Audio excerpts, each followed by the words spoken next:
여전히 지금 뭐 한국이 솔직히 한국 밑으로 세 팀만 더 떨구면 되니까, 이미 한 팀은 결정됐고 세 팀만 더 떨구면 되니까 한국이 아까 얘기한 대로 8, 90% 확률로 32강 진출이 가능한 게 뭐 지금 상황입니다.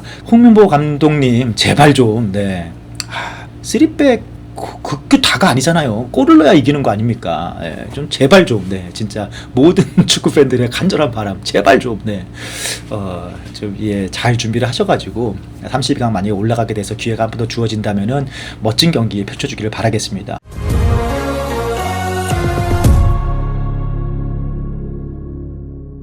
어제 있었던 A조 조별리그 최종전 한국과 남아공 경기, 솔직히 충격이 아직까지 가시질 않아가지고 이게 너무, 사실은 너무 예상치 못했던 그런 결과여서 그냥 뭐 아쉽게 패배한 걸 떠나서 워낙에 이거 도대체 팀이 무슨 상황이지 싶을 정도로 무기력한 패배였어가지고 그 부분이 더 충격인 것 같아요.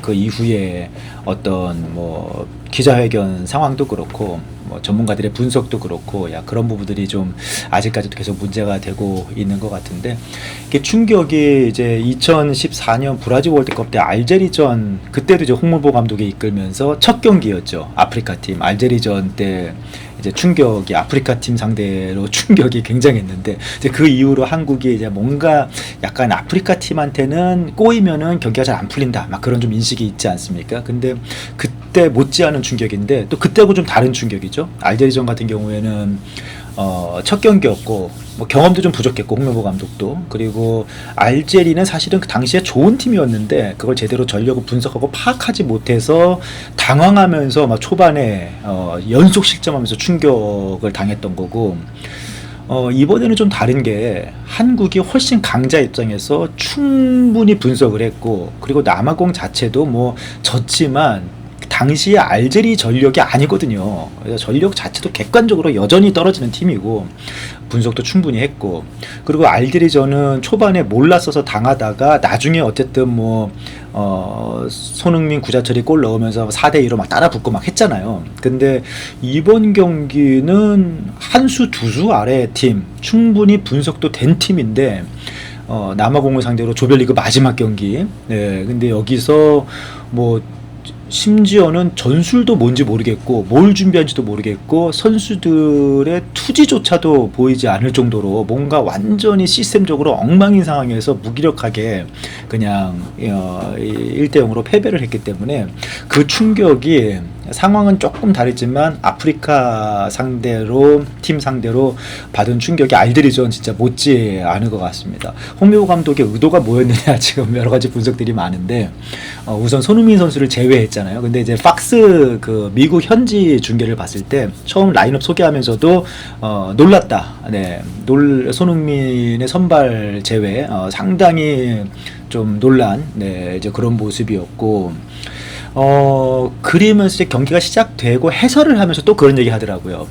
홍명보 감독이 남아공을 맞아서 시스템적으로, 전술적으로 어떤 변화를 줬다기보다는 그냥 손흥민, 이재성을 빼고 그 자리에 그대로 오현규, 황희찬을 넣은 건데, 이게 시스템적인 변화가 아니라 이제 그냥 자리를 선수 변화, 이제 그런 식으로 이제 설명을 좀 하더라고요. 그러니까 이제 그게 좀 답답한 거죠. 네, 저희가 남아공은 또 체코하고 멕시코랑 다른 팀이기 때문에 한국이 조금 전술적으로 다른 모습을, 뭐 포메이션은 그대로 3-4-3이어도 그래도 선수들을 쓰면서 조금 전술적으로 다른 모습을 보이는 그런 것들을 기대하지 않았을까. 많은 사람들이 옌스 선발을 얘기했던 것도 옌스가 들어가서 왼쪽 공격 라인을 좀 더 활발하게 움직이는 뭐 이제 그런 것들을 기대한다든지 뭐 이제 그런 부분들이, 그리고 저희도 그렇지만 손흥민 윙 선발을 생각했던 것도 이렇게 왼쪽 라인 파괴력이라든지 뭐 손흥민이 사이드에서 공간을 만들어내서 침투하고 뭐 하는 그런 것들을 기대하는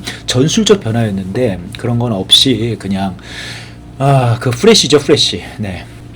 홍명보 감독이 자신의 실패다, 전술적으로. 근데 뭐 참 일반 축구 팬들도 생각할 수 있는 문제를 왜 홍명보 감독과 코칭 스태프는 생각하지 못했을까? 참 너무나 미스테리예요. 의문이고, 네. 손흥민 선수를 빼고 그냥 그 자리에 그대로 오영규. 손흥민 선수가 해주는 역할이란 게 있는데, 그래도 손흥민 선수를 빼고 오영규를 넣었을 때, 오영규 선수가 수비에 묶여가지고 손흥민 선수가 해주는 것처럼 수비를 막, 홍명보 감독은 초반에 체력을 빼고 후반에 손흥민이 들어가는 게 좋겠다 했지만 그 역할을 못 해줬잖아요. 그 황희찬은 저는 또 너무 이해가 안 되는데, 지금 황희찬 선수가 그 사이드에 선발로 들어갈 상황입니까? 솔직히. 네. 무슨 생각으로 황희찬을 거기 선발로 넣는지 모르겠어요. 저는 차라리 그냥 손흥민을 조커로 쓰려고 했으면 차라리 그냥 그대로 이재성을 넣던지 이해가 안 됩니다. 네.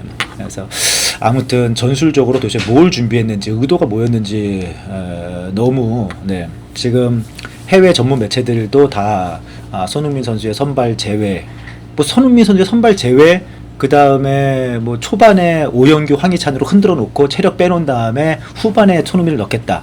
뭐 그렇게 생각할 수 있다고 쳐요. 네, 거기까지 그럴 수 있다고 쳐도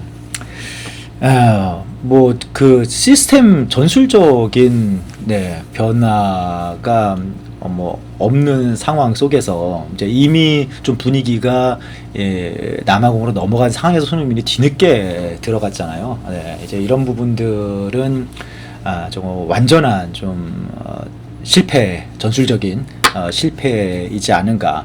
저는 사실은 체코전 전술적으로 잘 준비해서 나왔고 실제로 역전승을 거뒀고, 멕시코도 우리 실수로 1대0 패배는 했지만 수비 조직력이나 그리고 강팀 멕시코를 상대로 준비는 잘해서 나왔다. 그러니까 중간에 좀 유연한 전술 변화가 아쉬웠던 거지 준비는 잘해서 나왔다라고 생각을 했는데, 이번에 남아공전은 이거 도대체 무슨 생각으로 뭘 준비한지 모를 정도로 진짜 최악이었습니다. 최악. 네. 그리고 또 거의 이강인 해조 축구. 네. 그러니까 저는 답답한 게 이게 3백 완성도에만 너무 몰입된 것이 아닌가. 그래서 도대체 남아공을 상대로 그렇게 수비적으로 나올 필요가 있었을까? 뭔가 3백을 썼다 할지라도 변형 3백으로 4백처럼 가동을 하든지. 그래서 우리가 얘기한 게 왼쪽 라인이잖아요. 왼쪽 라인을 공격적으로 쓰는 거를 3백으로 포메이션은 3백으로 나온다 하더라도, 아니면 아예 그냥 4백으로 해서 공격적으로 나가든지. 그 이강인은 고립되고, 뭐 이강인이 혼자서 할 수 있는 게 뭐가 있습니까? 앞에서 오영규 묶이고, 뭐 황희찬도 제대로 활용 못 해주고, 수비는 그냥 그대로 3백 이렇게 뭐 돼 있고, 그냥 이태석, 서령우 똑같은 포메이션이잖아요. 그러니까 이런 부분들이 조금 실패지 않은가. 뭐 여러분들도 대부분 많이 다 느꼈던 부분일 테고, 또 한 가지 미스테리는 선수들도 좀 문제가 있었다. 선수들이 뭔가 이렇게 막 적극적으로 유기적으로 막 움직이면서 투지 있게 뭐 그런 모습도 안 나온 것도 참 이해가 안 되는데, 선수들이 끝나고 김민재 선수가 막 교체 때 분해하는 모습이라든지, 그 다음에 이강인 선수가 경기 끝나고 막 바닥을 내리치는 모습이라든지, 손흥민 선수의 인터뷰라든지, 다른 뭐 황인범 선수도 그렇고 김순규도 그렇고 선수들 인터뷰랑 뭐 반응들을 보면은 선수들이 간절하게는 했다고 보거든요. 왜 간절하지 않았겠어요? 그런데 도대체 무슨 문제 때문에 우리가 볼 때 그 피치 위에서 선수들이 자신의 가진 모든 것을 발휘하지 못하는 그런 상황이 만들어지는지, 결국에는 코칭 스태프 문제고 전술 문제고, 저는 생각에 홍보 선수가 공을 들인 전술에 선수들이 당연히 감독 전술을 따라가긴 하지만 완전히 동의가 되어서 그 전술에 맞아떨어진 상황이 아닌데, 그냥 그렇게 전술을 밀고 나가니까 선수들이 어떻게 보면 조금은 맞지 않는 옷들을 서로 막 껴입으려고 하다 보니까 이런 상황이 발생하지 않나, 좀 그런 생각이 들었어요. 예전에 서령우 선수 인터뷰, 김민재 선수 인터뷰 예전에 뭐 때부터 시작을 해가지고, 지금은 수비 조직력은 많이 완성이 됐다고 하지만 공격 전개라는 그런 부분에 있어서 뭔가 선수 개개인이 각자가 본인한테는 딱 맞지 않는 옷이 아직까지 완성도 있게 펼쳐지지 않고 있는데, 전술이. 근데 그거에 어쨌든 맞춰갖고 막 하려고 하다 보니까 조금 그라운드 위에서 좀 길을 잃고 자기의 역할을 잃고 좀 그런 부분들이 발생을 하지 않나. 남아공보다 한 레벨, 두 레벨 다 위에 있는 선수들이거든요. 근데 왜 그 선수들이 유기적으로 움직이면서 남아공 정도의 팀을 상대로 이렇게 무기력한, 진짜 전반에 제대로 된 슈팅 하나 없을 정도로 네, 이렇게 무기력한 경기를 펼치고 결국 패배할 수밖에 없었는지 이건 참 너무나 미스테리고 의문입니다. 네, 제가 진짜로 홍문보 감독의 전술에 대해서 그래도 잘했던 부분에 대해서는 크레딧을 줬던 것까지 진짜 후회가 될 정도로 진짜 최악이에요, 최악. 네. 수비만 3백 수비에만 꽂혀 있으면 어떡합니까? 예. 월드컵 경기가 3백 수비 완성도 높아진다고 승리하는 게 아니잖아요. 예. 다른 전술을 펼쳐야 되는 거고 골을 넣어야 되는 거고 결국에는 그런 부분들 그리고 만약에 경기가 안 풀리면 전술적으로 어떤 과감한 변화가 있어야 되는 거고 전혀 그런 것들이 안 보이는 게 너무 실망스러웠고 아무튼 뭐 이제 그런 분석이라든지 여러분들도 다 각자 개인적으로 해봤을 테지만 뭐 흥미로운 거는 아직까지 이렇게까지 졸전을 펼쳤고 98년 프랑스 월드컵 이후로 조별리그에서 2점밖에 못 넣은 거는 처음이랍니다. 심지어는 브라질 때 그때 이제 2014년 홍물보 감독이 이끌었던 1무 2패로 탈락했잖아요. 최악의 성적이었죠. 1무 2패. 근데 그때도 득점을 3득점 했어요. 근데 이번에는 1승 2패인데 득점을 2득점밖에 못했습니다. 지금 결과론적으로 생각했을 때 A조 가장 약체였던 체코를 상대로 겨우 역전승했던 2점밖에 없습니다. 멕시코에게는 그냥 뭐 어떻게 보면은 뭐 막판 말고는 경기 내내 제대로 된 슈팅 못 해보고 우리 실수로 1대0으로 졌고 남아공한테는 뭐 진짜 말도 안 되게 1대0으로 졌는데 그러니까 이제 참 이런 게 한국이 이런 경기를 보일 팀은 아닌데 너무 안타깝고 어쨌든 그럼에도 불구하고 여전히 32강 진출 가능성이 남아 있습니다. 선수들 인터뷰가 좀 짠하더라고요. 자책들을 하면서 죄송하다 자책들을 하면서 한 경기라도 더 기회가 주어진다면은 다른 모습 심기 일전에서 다른 모습을 보이겠다라고 이렇게 다시 다짐하는 모습인데 참 짠하더라고요. 근데 어쨌든 이번에 48개 국가로 늘어나면서 조 4위는 다 탈락이고 조 3위 12개 조 중에서 4팀은 탈락하고 3위 중에 8개 팀이 32강 토너먼트에 진출합니다. 한국은 아직도 뭐 제가 보니까 옵타는 한국이 32강 진출할 확률을 현재 87.6%, 디애슬레틱스는 한국이 32강 진출 확률을 94%라고 그러니까 거의 비록 멕시코, 남아공 이렇게 패배했지만 그럼에도 불구하고 한국이 32강 토너먼트에 진출할 가능성이 아주 높다라고 이렇게 분석을 하고 있는 상황이에요. 어제 이제 A조, B조, C조가 맞췄는데 한국이 승점 3점, 골득실이 마이너스 1. 그리고 B조는 이제 벌써 틀렸죠. 보스니아가 승점 4점을 확보했기 때문에 보스니아가 3위 중에서 이제 32강 거의 뭐 확정입니다. C조가 이제 스코틀랜드인데 스코틀랜드가 승점 3점인데 골득실이 마이너스 3이어서 한국보다 뒤쳐져 있어요. 그러니까 곧 지금 딱 이제 그 상황인데 요게 이제 조 3위 국가들 중에서 첫 번째로 승점 그러니까 지금 3점, 4점 거기서 왔다 갔다 하잖아요. 조 3위 국가들이 대부분 이제 경쟁하는 팀들이. 그러니까 승점. 한국은 승점 3점에 이제 그 다음에 골득실인데 골득실 한국은 마이너스 1입니다. 그 다음에 골득실까지 같으면 이제 다득점. 그 다음에 그것도 같으면 페어플레이 점수. 그 다음에 이제 마지막 고려할 게 FIFA 랭킹 순으로 이렇게 결정이 되는데 아무래도 그 3위 팀들이 비슷비슷할 수가 있어가지고 이게 진짜 마지막까지 가봐야지 최종적으로 3위 팀 중에서 토너먼트 32강 토너먼트에 진출한 8팀이 정확히 가려지게 돼요. 근데 아까 말씀드린 대로 A조부터 C조까지는 상황을 이제 정리가 됐고 그러면은 이제 오늘 이게 달라스 여기 미국 시간으로 오늘 오후부터 이제 다른 조들 경기가 펼쳐지게 되는데 이제 오늘 키라소 코트르부아르 그 다음에 독일 에콰도르 경기가 중요하죠. 이제 독일이 에콰도르를 잡아줘야 되고 그 다음에 F조가 이제 튀니지 네덜란드, 일본, 스웨덴이 또 중요합니다. 야 이제 여기서 일본을 응원하게 되는데 스웨덴이 만만치 않은 3위 후보기 때문에 일본이 스웨덴에게 점수를 뭐 2점 이상 내면서 이겨줘야지 한국이 좀 한숨을 놓습니다. 그 다음에 D조가 이제 튀르키예, 미국, 파라과이, 호주인데 파라과이, 호주가 또 애매해요. 그래서 오늘 당장 미국 시간으로 오후부터 경기가 펼쳐지기 때문에 한국이 32강을 진출하기 위해서 주목해서 봐야 할 그럴 경기들을 조금 정리를 해봤습니다. 가장 주목해야 될 경기들이 I조, E조, D조, F조 한 이 4개 조 상황을 좀 주목할 필요가 있는데 I조 같은 경우에는 한국이 아마도 그 3위 경쟁에서 이길 수 있는 확률이 가장 높은 또 다른 조 중에 하나입니다. 지금 3위가 세네갈이 승점은 0점 그리고 골드식 -3 -3 그리고 4위가 이라크인데 여기도 이제 승점 없이 골드실 -7이거든요.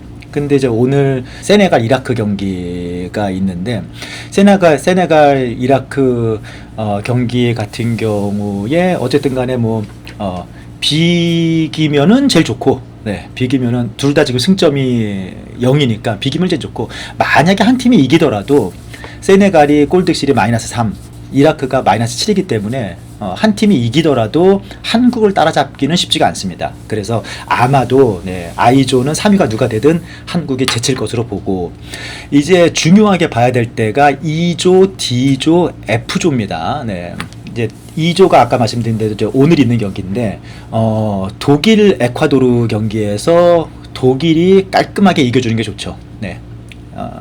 그래서 깔끔하게 이겨주면은 이제 에콰도르는 승점이 지금 현재 1점이니까 거기에 묶이면서 뭐 아니게 이기거나 뭐 독일이 최소한 비겨도 에콰도르는 2점밖에 안 되니까 거기서 한국이 에콰도르를 제칠 수 있는 그런 상황이 만들어집니다. 그러니까 독일이 에콰도르를 상대로 뭐 독일도 이미 진출이 확정된 상황인데 그런 상황에서 에콰도르를 상대로 또 이변이 일어나지 않기를 바라야 되는 그런 상황이고 그다음 이제 D조가 되게 애매한데 D조가 이제 파라과이하고 호주가 지금 경기가 남아 있는데 여기서 만약에 호주가 승리하면은 깔끔합니다. 그러면 이제 파라과이는 한국을 못 따라잡으니까 호주가 승리하면 깔끔한데 만약에 파라과이가 승리하면은 조금 애매해져요. 그러면 호주가 승점 3점에 머물게 되니까 그런데 파라과이는 그러면 올라가잖아요. 그런데 호주가 지금 승점 3점에 골드실이 0입니다.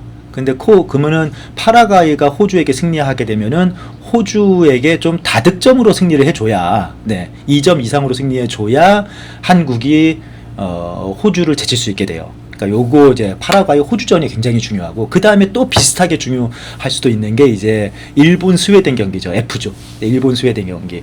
뭐 일본 같은 경우에는 뭐 네덜란드하고 지금 1위 싸움하고 있으니까 뭐 그 문제는 아닌데 호주 파라과이하고 좀 다른 문제인데 지금 스웨덴이 3위가 유력하죠. 근데 승점 3점에 골드실이 0입니다. 한국보다 지금 현재로는 조금 앞서 있어요. 그런데 여기 이 경기에서 일본이 스웨덴을 역시 다득점으로 2골 차 이상으로 승리를 거둬주면 그러면 스웨덴이 승점 3점에 머물면서 골드실이 한국에서 뒤쳐져 버리니까 만약에 까다로운 스웨덴 까다롭잖아요. 지금 3위 경쟁 팀들 중에서 스웨덴 까다로운 팀 중에 하나인데 일본이 다득점으로 스웨덴을 이겨주면은 그러면은 이제 한국은 한숨 확 돌리는 거죠. 지금 현재 한국이 이미 만약에 아까 I조 그쵸? I조에서 한국이 I조 상황은 한국을 따라잡을 수 없다라고 생각을 하고 그리고 C조에서도 스코틀랜드가 이미 한국을 따라잡지 못하는 상황은 2개 조 거기에 뭐 지금 설명드린 대로 뭐 1개 조 정도 만약에 뭐 독일이 그냥 에콰도르 이겨주고 그 다음에 일본이 스웨덴 잡아주면은 그러면 이제 벌써 한국 밑에 있는 팀이 4팀이잖아요. 그러면 이제 한국은 32강 올라가는 겁니다. 그래서 뭐 I조 상황도 지켜봐야겠지만 I조는 따라잡기 힘들다고 보고 2조도 독일이 에콰도르한테 패배할 일은 거의 없다라고 보고 가장 중요한 게 D조의 파라과이하고 호주 경기 그 다음에 F조의 일본하고 스웨덴 경기 일본이 스웨덴을 어떻게 잡았느냐 그게 이제 지금 먼저 좀 펼쳐지는 경기들 중에서는 주목해서 봐야 되는 그런 경기들입니다. 만약에 여기에서 일찌감치 한국 밑으로 4팀이 확정이 되면 한국은 조기에 32강 진출을 결정하게 되는 거고요. 확정하게 되는 거고 그 이후의 상황들을 더 보면은 뭐 G조는 되게 지금 혼돈인데 G조는 이제 어떻게 될지 모르겠어요. G조가 지금 이집트, 이란, 벨기에, 뉴질랜드잖아요. 근데 여기가 진짜 어떻게 될지. 네, 이집트가 승점 4점으로 1위 후보로 앞서 있는 가운데 이란, 벨기에, 뭐 뉴질랜드 뭐 진짜 다 어떻게 될지 모르는 상황이어서 뭐 이 상황은 좀 G조는 지켜봐야 될 것 같습니다. 네. 그리고 H조는 이제 사우디아라비아가 최종전에서 카보베르데를 잡아줘야지 한국에 도움이 되죠. J조는 이제 여기 알제리하고 오스트리아가 어떻게 보면 좀 굉장히 이제 마지막 승부를 펼치게 되는데 오스트리아가 승점 3점에 골드식 0, 그리고 알제리도 역시 승점 3점에 골드식 마이너스 2거든요. 그러니까 우리 입장에서는 그냥 오스트리아가 알제리를 잡아주는 게 가장 그럴 가능성이 크죠. 근데 어쨌든 간에 알제리도 만만한 팀이 아니니까 오스트리아가 알제리를 잡아주는 게 좋을 테고, 그 다음에 K조 같은 경우에는 우즈베키스탄이 이변을 일으키지 않으면은, 네, K조 같은 경우 우즈베키스탄이 이변을 일으키지 않으면은 뭐 괜찮을 것 같고, L조가 이제 크로아티아가 한국하고 지금 같은 상황인데 승점 3점에 골드식 마이너스 1. 그런데 크로아티아가 가나에게 패하면은 이제 한국이 크로아티아를 제칠 수 있게 되죠. 네, 이제 그런 경우의 수들이 남아 있습니다만, 아까 말씀드린 대로 I조 좀 확정이 되고, 그 다음에 뭐 D조 파라과이, 호주, 그 다음에 F조 일본이 스웨덴 잡아주고 뭐 이렇게 되면은 한국이 조금 여유 있게 32강 진출을 확정 지을 수 있지 않을까. 그러니까 강팀들이 이겨주고, 그 다음에 좀 비슷한 아슬아슬한 팀들 같은 경우에는 뭐 비기거나 뭔가 상황이 나아지는 그런 상황이 발생하지 않으면 되는데, 뭐 지금 설명드린 대로 사실은 여전히 지금 뭐 한국이 솔직히 한국 밑으로 세 팀만 더 떨구면 되니까, 이미 한 팀은 결정됐고 세 팀만 더 떨구면 되니까 한국이 아까 얘기한 대로 80-90% 확률로 32강 진출이 가능한 게 뭐 지금 상황입니다. 그러면 32강을 진출하게 되면은 와일드카드로 3위로 32강 진출하게 되면은 어떤 상황이 되느냐, 2조 1위가 A, B, C, D, F 3위하고 맞붙습니다. 6월 29일 보스턴에서. 2조 1위는 이미 독일이 확정이죠. 네, 독일이 확정입니다. 그게 이제 6월 29일 보스턴에서. 또는 G조 1위. 네, G조가 지금 아까 말씀드린 대로 애매한 조입니다. 네, 여기가 지금 현재는 이집트가 1위인데, 네, 현재는 이집트가 1위지만 여기는 뒤집힐 수도 있는 조거든요. 뭐 벨기에가 또 어떻게 나올지 모르고 이란도 있고 뭐 이제 그런 상황이라서 어쩔지 모르지만, 지금 현재로는 이집트가 유력한 가운데 만약에 G조 1위가 이집트가 된다 라고 하면은 사실 또 나쁘지 않죠. 네, 벨기에도 강팀이지만 생각보다 이번에 또 부진합니다. 벨기에가 올라와도 그러니까 G조, 독일 만나는 것보다는 G조 1위 이집트나 벨기에 만나는 게 나을 수 있는데, G조 1위가 A, E, H, I, J조 3위하고 7월 1일 날 시애틀에서 맞붙게 됩니다. 그러니까 한국은 아마도 32강으로 올라가면은 독일하고 6월 29일 보스턴에서, 또는 G조 1위 아마도 이집트나 벨기에가 될 가능성이 큰데 G조 1위하고 7월 1일 날 시애틀에서 이제 만나게 되는 그런 일정이 되겠습니다. 네. 참 저는 사실은 이게 남아공 경기 전에 이거 어떡하지? 이번 주말에 LA 갔다 와야 되나? 그래서 LA 막 비행기표도 알아보고 호텔도 알아보고. LA 경기는 빅컨텐츠잖아요. 그리고 또 그 이후에 만약에 캐나다니까, 지금 캐나다 꺾고 16강 가면은 휴스턴인데, 휴스턴은 달라스에서 운전하고 갈 수 있으니까 휴스턴도 또 약간 휴스턴은 비행기표는 필요 없고 이제 숙소만 알아보면 되니까 휴스턴 숙소 알아보고 이제 그러고 있던 상황이었는데, 제가 이제 도저히 뭘 한 건지, 네.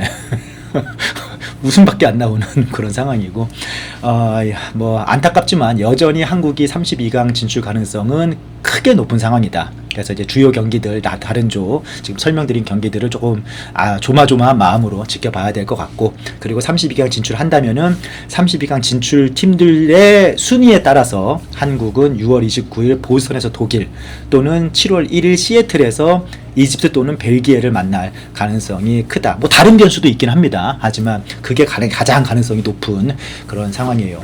솔직히 어제 같은 경기력이면은 이런 경기력으로 32강 진출 한들 무슨 의미가 있나 싶기는 한데, 뭐 그래도 어떡하겠습니까? 응원하고 조금 또 많이 배웠다라고 하니까, 선수들이 많은 걸 느꼈다라고 하니까 조금 달라진 모습으로, 또 홍명보 감독님 제발 좀, 네, 3백 그 다가 아니잖아요. 골을 넣어야 이기는 거 아닙니까? 예, 좀 제발 좀, 네, 진짜 모든 축구 팬들의 간절한 바람, 제발 좀, 네, 좀, 예, 잘 준비를 하셔가지고 32강 만약에 올라가게 돼서 기회가 한 번 더 주어진다면은 멋진 경기 펼쳐주기를 바라겠습니다. 한국이 독일하고 항상 명승부를 펼쳐왔잖아요, 지금까지. 만약에 독일을 만나면. 그리고 이집트, 벨기에는 또 해볼 만한, 또 그런 32강 해볼 만한, 뭐 지금 상황에서 남아공한테 진 상황에서 해볼 만하다고 말하는 게 참 웃기긴 한데, 뭐 또 객관적으로 그러니까, 네, 또 그런 상황이 펼쳐지기 때문에 좀 잘 추스려 가지고, 네, 그래도 일주일 정도 시간이 있습니다. 지금 오히려, 네, 남은 다른 조들 경기 살펴보면서 뭐 잘 좀 추스리고 준비를 해서 한국에게 한 번 더 기회가 있기를 좀 바래 보겠습니다. 막 이런 분석을 하는 것도 사실은 이거 참 이게 마음이 복잡했는데, 아마 그래도 조금 뭐 아쉬운 건 아쉬운 거고, 분노한 건 분노한 거고, 짜증난 건 짜증난 거지만 한번 리뷰도 좀 해보고, 그 다음에 앞으로 한국에게 펼쳐질 가능성에 대해서 조금 자세하게 좀 설명을 드렸습니다. 네, 여러분들도 좀 짜증 나겠습니다만 좀 마음 추스리고요. 저는 조금 있다가 저녁에 여기 달라스에서 일본 스웨덴 경기, 일본한테도 중요한 경기지만 한국 입장에서 이렇게 되는 바람에 일본이 스웨덴을 2점 차 이상으로 이겨주는 게 또 아주 필요한 그런 조건이 되어버렸습니다. 그래서 그 경기 한번 가서 현장에서 뭐 취재하고 분위기 또 소식까지 전해드리도록 하겠습니다. DKN 스포츠 구독과 좋아요 계속 많이 부탁드리고요. 저는 일본 스웨덴 경기 컨텐츠로 또 다음에 찾아뵙겠습니다.